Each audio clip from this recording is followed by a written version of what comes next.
Can everybody hear me? Here I am. This is me. Um, I am Lorenzo Petruzziello, author of the new book, A Mistake Complete. This is my first live stream, and here I am. So hopefully you're all watching and paying attention. I see you, Scott. Thank you for commenting. For everybody that's watching live, I don't know who's here unless you comment. Hi, April. Um, but I do see the number of people that are here. So thank you for joining. This is my first time doing a live stream, first time doing a video. If I'm not loud enough, please let me know because I can't tell because I never do videos. So just feel free to tell me. Again, I'm Lorenzo Petruzziello, um, author of The Love Fool, and A Mistake Complete, which is coming out next week, Tuesday, at your local bookseller. Um, Side note, they might not have it in stock on Tuesday, so you're better off pre-ordering it now so they can get it in stock for you. So please do that. Don't forget. Before I begin, I want to give some time for people to log on and check out my little set here, my little books. That's my Christmas tree. This is my sign. I don't know if you can see everything, but thanks, Scott. Volume's okay, good. Or Sonia, whoever's watching, Simon's family. um, okay, so let's begin. Again, this is Book Chat and Aperitivo with me, Lorenzo. I'm your host. First time doing this. I'm a little nervous, but I think I got it down, so I'm pretty good. I want to start off by reading you guys. Hi, Lauren. A poem from my book. I have it in here. I titled it A Mistake Incomplete. It's short and sweet, so it's not going to take long, but it will set the tone for the story that I wrote and for tonight's event. So here we go. A Mistake Incomplete. The silence is golden. I pain you to watch me from there, forever emboldened, on similar tracks, then we veer. Peeks through the windows, then foggy suspicions, they appear. A sorrow is broken, a glimpse to an alternate wager, a misunderstanding, or did something or someone interfere? There's no other reason for this blunder unspoken and unclear. One moment, one window, and a stronghold to keep, that embrace in my memory of our mistake incomplete. Thank you for all that are applauding. That's a poem from my book. So when you buy the book, you can read it again. It's in there. It's in the beginning. It's just to set the tone of the story, give you put you in a mood for what you're about to read when you read the story. But before we go on, let's get down to the nitty gritty and let's mix a cocktail, shall we? I get my little table here. Um, just so you know, I'm gonna post the recipe for this cocktail on my website, magnusmade.com. I'll do it either later tonight or tomorrow morning. But I created this cocktail inspired by my main character, who is uh, a thief. Actually, before we begin, let me read you the description of the book for those of you who don't know it. An incompetent thief makes another attempt at burglary. A hopeless bartender struggles to manage her last patron. The pair reluctantly work together to figure out why a man they had presumed dead may have returned, while a lonely tourist inadvertently gets in the way. There's always a tourist, and it's usually me. But anyway, so this cocktail is inspired by the incompetent thief in the story. I call it Il ladro a riposo, which means the thief at rest. So we start off with a little ingredient called honey. And I actually infused this honey with sage. So what you do is you take that drippy honey, that local honey, and you put some sage leaves in there or dried sage and let it sit there for like 5 days or so. And the flavor and the aroma of the sage gets into the honey. So you have a nice little flavorful honey. So we're gonna put half a teaspoon into the glass, as much as I can get. I hear my new kitten meowing in the background, but I could not let him in here because he's gonna knock down everything in this office. Maybe he'll make an appearance later. All right, so we have half a teaspoon of honey in here. Then we're going to add the next ingredient, which I use Fernet Branca, which is an Amaro from Milan. It was actually created in around 1845 by an herbalist, and they created it like most Amaros are created as a medicine for like stomach discomfort. I think even like nervousness, or I don't even know. I think I remember it saying cholera, but anyway, this is the Amaro that I'm putting in here. This is it here. I'm putting 1 ounce of it in here. And we're gonna give it a little stir to get it to mix together, the honey and the Fernet. It will loosen up the honey and it will just mix together well. Sorry, I'm gonna give you a nice little close up. And this gives a nice little, like, with the honey with the Amaro is like a balance of sweet and sour or bitter. And for anybody that doesn't like bitter drinks, this works well because the honey sweetens it up. And whoever doesn't like sweet drinks, it also works well because the Amaro, cuts out the sweetness. So we mix it up a little good here. All right, then we're gonna add our ice. And I only fill it up to this like little line here. We're using a highball glass here. Oh, sorry, let me see. Is that good? All right, well, let me fill it up and then I'll show you.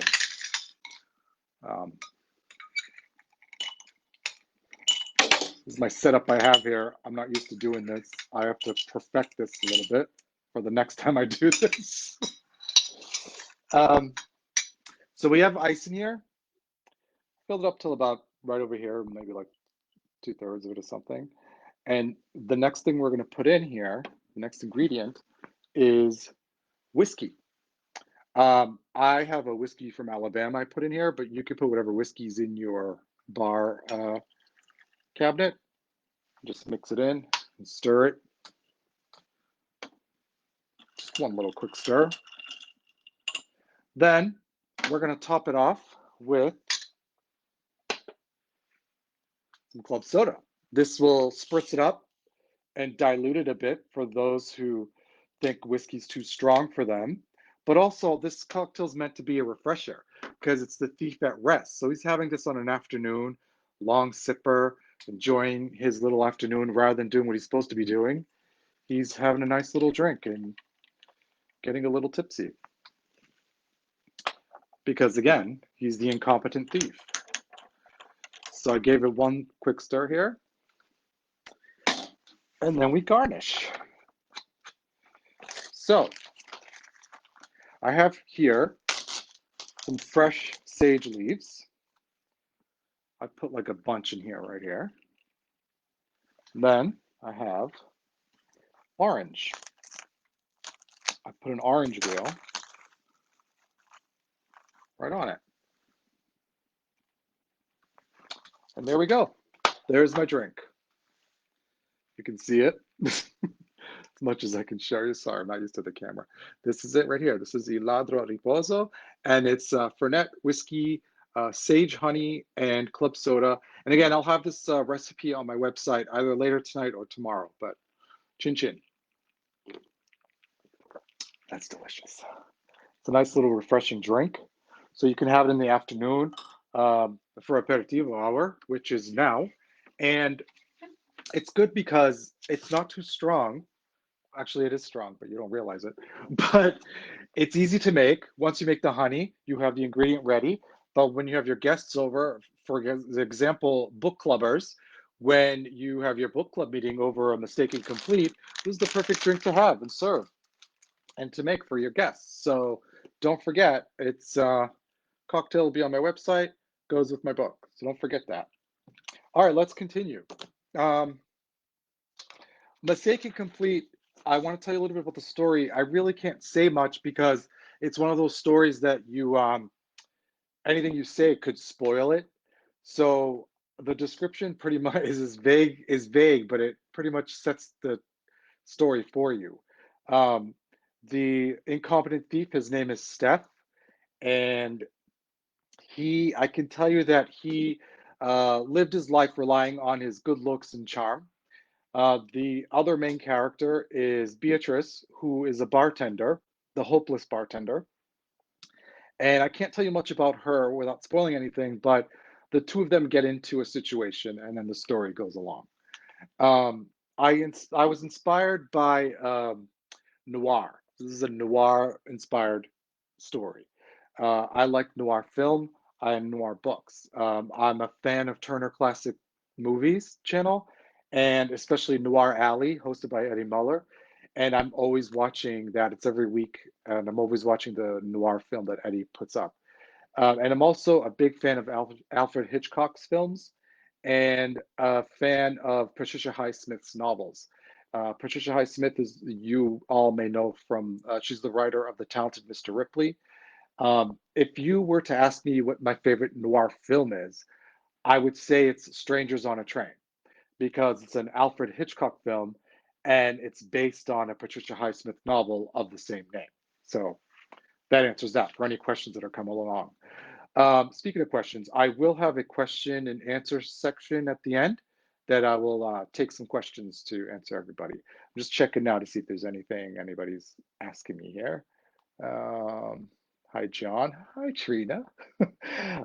Kathy, Lara, and Kelly. Hi, Kelly. Um, all right. So I told you my favorite noir character. I told you about the character. Sorry, I'm just going through. Oh, the story is set in Italy as well. This one is in Milan, Italy. For those of you who have read The Love Fool, it was set in Rome. And Rome was a real big part of this story. Like I made it kind of like the character in one of the characters in the story. Here in Milan, the characters are in Milan, the story's in Milan, but because the writing for noir is a little different, it's a little more tight. Milan is not like a big character in the story, but everything is happening in Milan, and you just see the sights as you're reading it. So hopefully it entices you to maybe take a peek at Milan when you're reading it. Why did I choose Milan? Well, as you can tell from those who don't know me, from my last name or my whole name, I'm an Italian American. I was born and raised here, but my parents are from Italy, but met here and then had us. But anyway, since the age of 11, I've been traveling to Italy. I spent my summers in Italy, and I met some of my favorite. Hi, Danielle. Hi, Bijou. I spent my summers in Italy, and there I met, of course, relatives, but some of my close friends that I still have today. And I visit Italy every year pre-pandemic, obviously, and I actually miss it, so I can't wait to go back. But as far as why I chose Milan, again, I spent my summers in southern Italy. I chose Milan because during my college years, I completed a study abroad up in Milan. I chose Milan because I didn't know Milan. I wanted to know Milan. And there I met some of the most fascinating people, fellow students. Shout out to the Milan crew, whoever's watching tonight or watching later, Teresa, Laura, Alyssa, Phoebe, Jenny. Um, and I fell in love with the city as soon as I stepped foot in there, and I never wanted to leave. And in fact, I always want to go back, and I still do go back every time I go to Italy. So, this book is I said in Milan is like a nod to Milan. It's set in modern times. It's not a period piece, and that's why it's a neo noir. It's a modern noir version inspired by the old classic noir. Um, I apologize that I keep saying because I'm not used to videos. I hate videos, and this is me in video. I'd rather see you guys in person. I wish I could have a launch event for this book like I did for The Love Fool, where I can meet everybody in person. I wish I could be at bookstores doing talks and signings. And I wish I could meet book clubs in person. I love meeting readers, but unfortunately, we're all in this situation, and this is where we're stuck with me on video. Let's see how far this gets. um, I could, if you guys would like, how did I come up with the title? That's a great question, Daniela. Um, I was playing with the word mistake because I like the word mistake. And as the story moved along, I was trying to think of a clever title that would be memorable and sound somewhat poetic. And at first, I had an incomplete mistake. And I'm like, something just didn't, it just didn't, like filled the mouth too much. I didn't like it. And then when I switched the mistake incomplete, it sounded like a song title or something. And I liked it. So I stuck with it. That happened early on, very early, and I stuck with it. Oh, I look like Han Solo? A young Han Solo? Well, thanks, Steve. Um, you want more cocktails, Kelly? Well, I can't have more cocktails right now. We got to finish this book thing. All right. So, where was I going? I could do a reading of the first chapter if you guys would like. It's only 2.5 pages.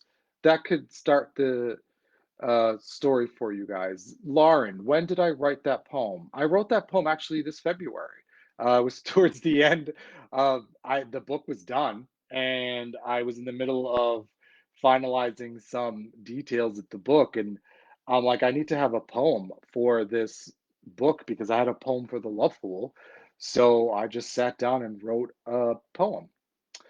Thank you for asking, Lauren. Tracy, can you give us a hint about your favorite part of the book?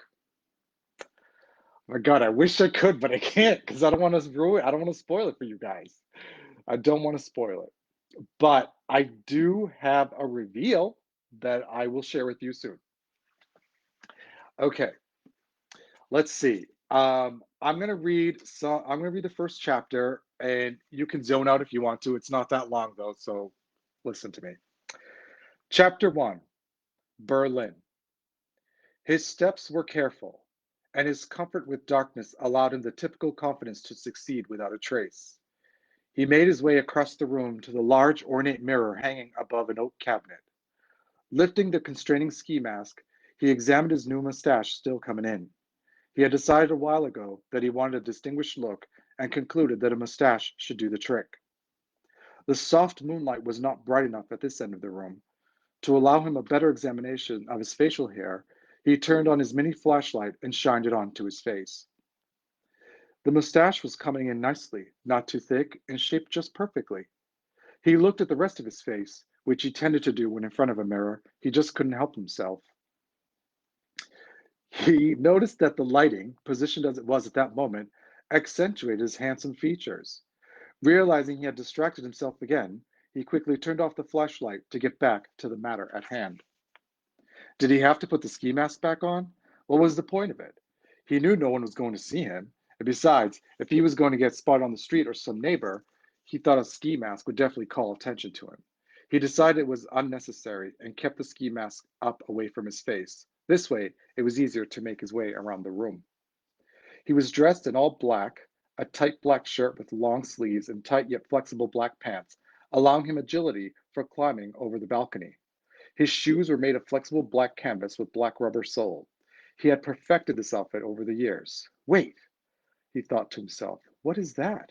He shined the mini flashlight on his shirt. Is that a friggin' stain? He mumbled as he rubbed the white drop. Where the hell? He remembered. Friggin' bird.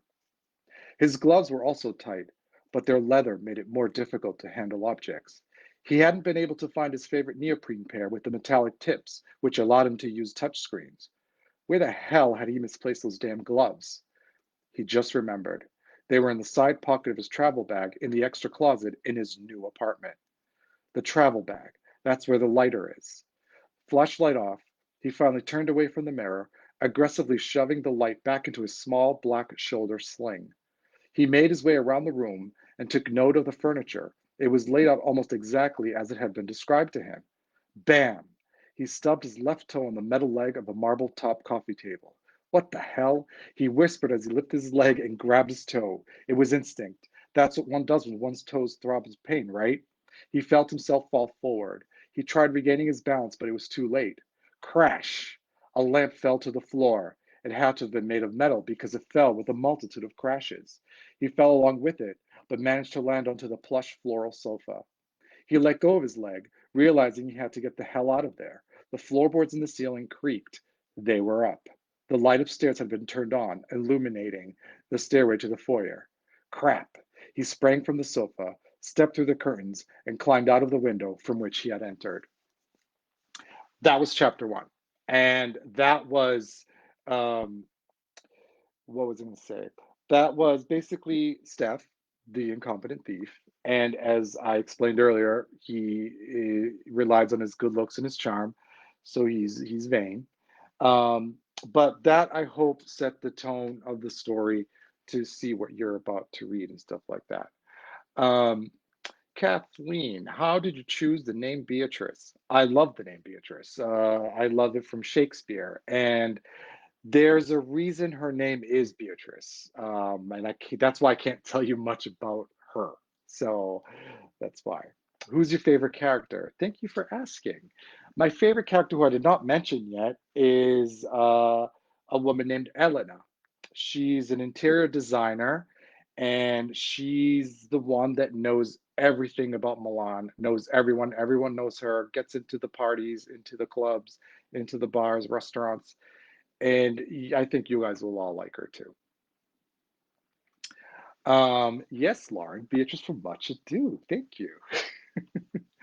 Okay, so let's take more. I can take questions now. If you guys have more questions before I keep babbling. I did ask people to send in questions beforehand, so I do have some in this little hat here. I can pull out and start answering. We can get closer to things. Um, okay. You mentioned A Mistaken Complete is inspired by noir. What is the story about and what inspired you specifically? Well, I can't tell you what the story is about. I can tell you what I told you tonight. What inspired me specifically, I pretty much said it. Like the new, I love the noir films that I watch on Turner Classic. I love the feeling they give you of that suspense, the mystery, the just that uncomfortableness because they're in the shadows. The main character is always flawed. There's a femme fatale or an homme fatale. There's with a little bit of romance that's unconventional. It's not always a happy ending, and you have sometimes you have no idea what the hell's going on. Sometimes you're like, why is this story happening? But you don't care because it looks cool and they're drinking. Lauren, do you have backstories for all of your characters? Or do you just make it up as you go? There are backstories for my characters. Not I try to throw them into the book actually. So when you read them, they share a little bit of their backstory. So um, that's something that like I want people to understand who the characters are as they're reading them. Kelly, the scene sounds hilarious. The Love Fool was quite a comedy. Is A Mistaken Complete also a comedy or much darker? Thank you for asking because I wanted to talk about that. So The Love Fool is inspired by romantic comedies, although it's a non-romantic story. But I wrote in the style of a romantic comedy set in Rome. And so yeah, this is funny, but it's frustrating as well. A Mistaken Complete, on the other hand, is darker. It's not supposed to be that funny, but I do throw in some comedy in there. I mean, because noir has some light dry humor pretty much in there. So thank you for asking that question. It is much darker, yes. What song did I listen to most as I wrote the book, and do I have a playlist for it? I sure do, Lauren. Thank you for asking. I make a playlist for the books I write because I listen to them every day and it makes me think of those characters, whether I'm driving or whatever I'm doing. I think of scenes and I play them in my head and I think of what the character could be thinking. Um, once I can tell you that an album I listen to the most while writing this book, I know it's going to be, you're going to wonder what, why? It was George Michael's Listen Without Prejudice, Volume 1. And when you listen to the words of his songs, they made me connect with the characters in the book. So I hope that helps when you read it. Would this film be in black and white or color? Um, I would leave that up to the studios, but I like them both ways as long as it's done well. If they make a movie out of it. But thanks for asking, John. I love your optimism. Okay. Um, Here we go. I wanted to share a reveal, first of all. Um, somebody, when I was going around for the Loveful to book clubs and bookstores and stuff like that, one of the questions that stuck with me that people kept asking was, am I going to write a sequel to the Loveful? And I kept saying, no, I'm not going to. I was annoyed with those characters. Especially Alex, he frustrated me, annoyed me. I wanted to slap him. I did not want to write a sequel. The reveal I have is Steph in A Mistaken Complete was actually a character I wrote in The Loveful, but I took him out because he was in there, but he provided nothing to Alex's story. And I realized I was spending too much time on this character, Steph. And I'm like, you know what? I don't want to throw him away. Let me put him aside and I can use him for something else. So as I was writing this book, I realized I was rewriting this guy that I wrote for the Loveful. It was like a side story. And I'm like, oh my God, that's the guy I can bring in to this story.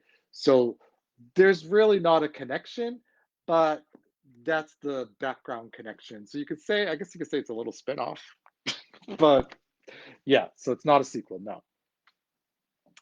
Um, have you ever thought about doing ebooks? This book is available on paperback and ebook.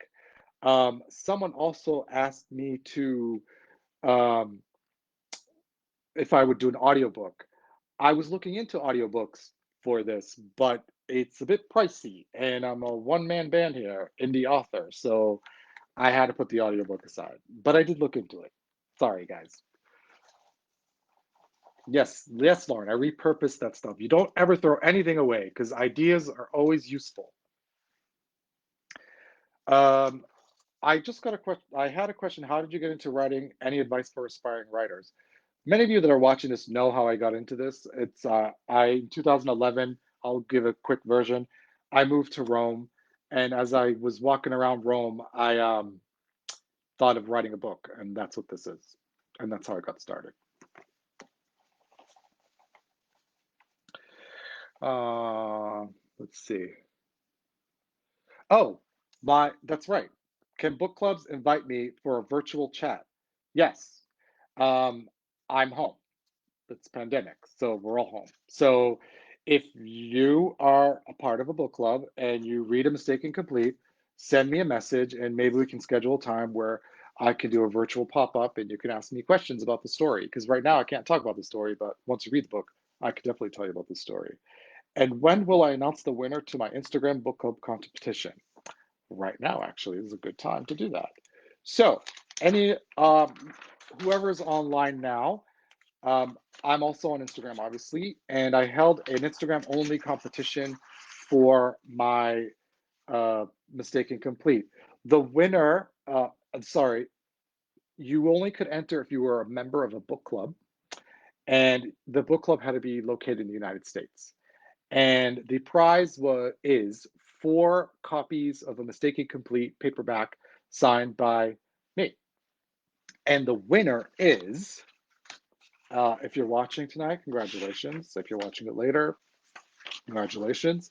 If you're not watching, you'll be notified on Instagram. So congratulations. The winner is Roman at Growing Up Roman. Thank you for entering. You seemed really excited and you won. So you're going to get 4 copies of this book. I will message you so I can get your mailing address and I'll send them out this week. So congratulations again. Thank you for entering and thank you for being a fan. Did I start writing with a certain character in mind or situations? I started writing with situations and I realized I was throwing in this character that I had reserved and I threw him in there. So I'm like, it kind of worked. And then Beatrice came along. And so it kind of all fell into place quicker than The Love Fool. I think it's because I learned so much from writing The Love Fool that I was able to make this go a little smoother. Will there be a third novel? Um, I'm working on a third one. When I say that, I mean like idea storming and writing scenes, but I have not. It's very beginning stages. It will also be set in Italy. I know I want to do Southern Italy, maybe some area from where my parents are from, but I'm not sure that where exactly and what it's going to be. So that's that. Okay, let's get another question. Any other questions that I missed? Hold on, let's see. Uh,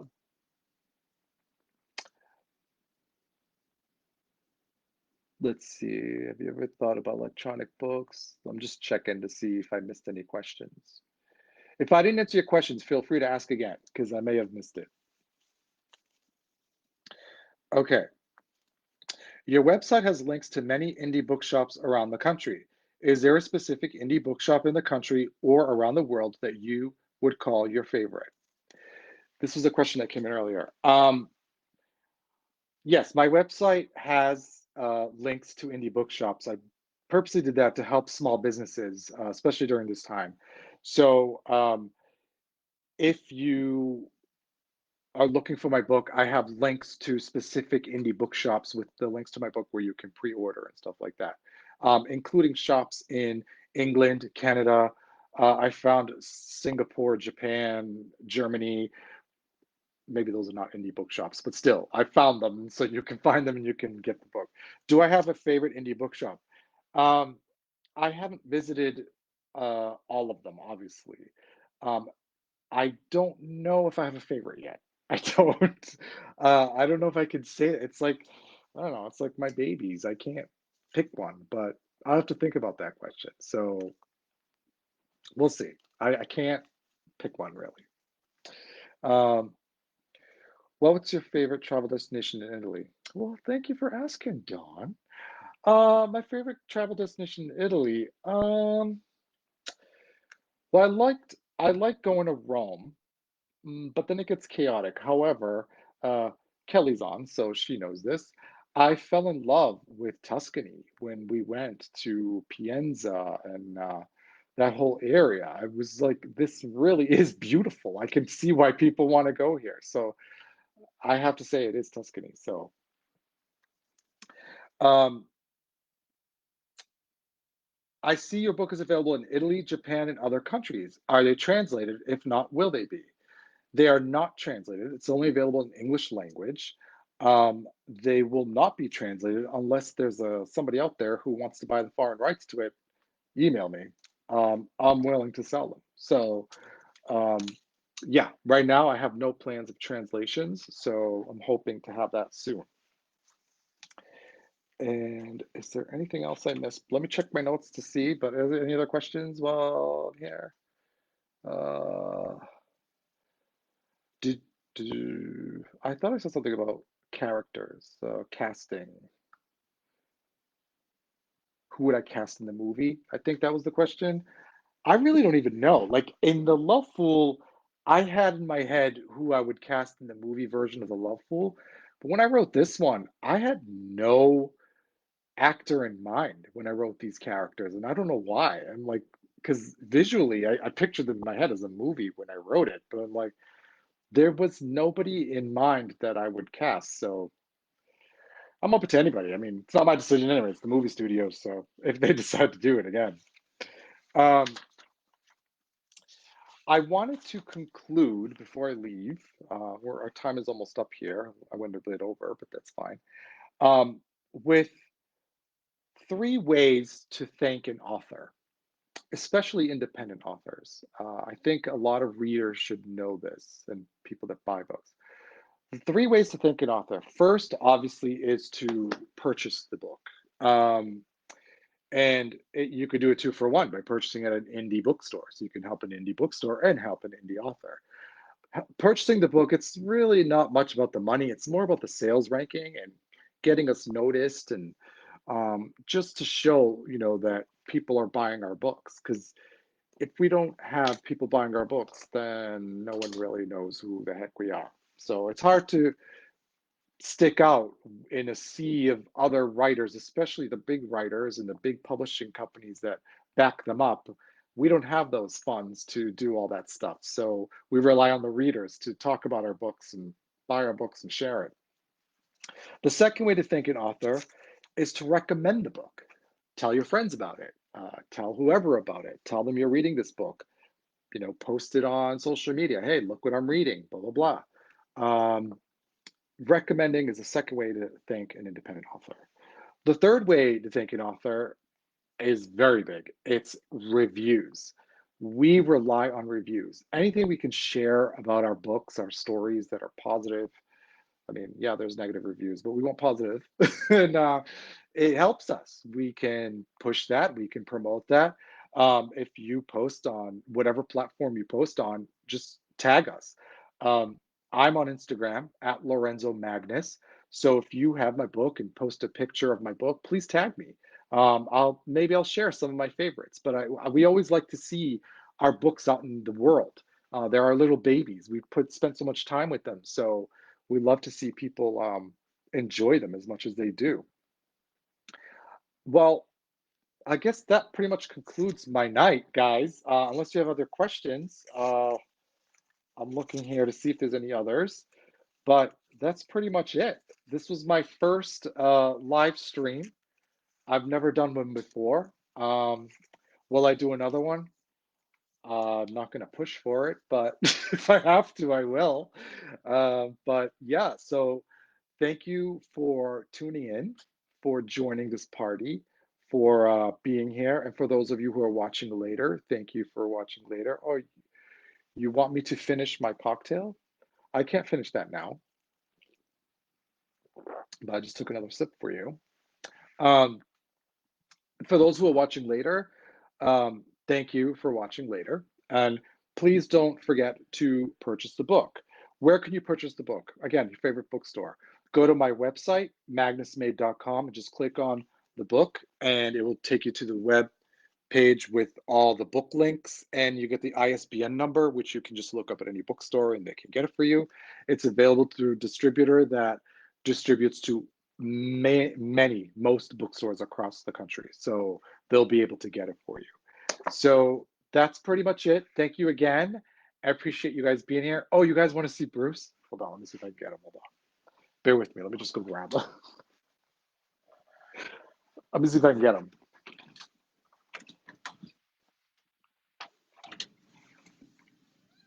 Bruce, come on. Here you go. People want to meet you. Okay, here's Bruce. See Bruce? Say hi. There he is. That's Bruce. And Bruce and I, hey Trina. Bruce and I thank you for joining us tonight. Right now he's just like, what the hell's going on? But Lara, I hope you enjoy it. I know you'll enjoy it. Thank you for looking forward to reading my book. Um, Thank you, Lauren. Thank you, Kelly. Thank you. I feel like I'm the romper room. That's right. He's named after Batman. Hey, Joe. So that's it. And have a good night. Thanks again for joining. And don't forget to purchase my book. Please let me know what you think of it. I always want to hear. And again, book clubs, reach out to me. I love book clubs. So, and I hope someday that I'll be able to do a store event in person or something where I can meet you guys in person. Thanks again. Have a nice night. And let me figure out how to turn this off because I don't know how. Oh, here it is. All right. The first time, guys. Sorry. Have a good night. Thank you, Lauren. Thank you. Bye bye.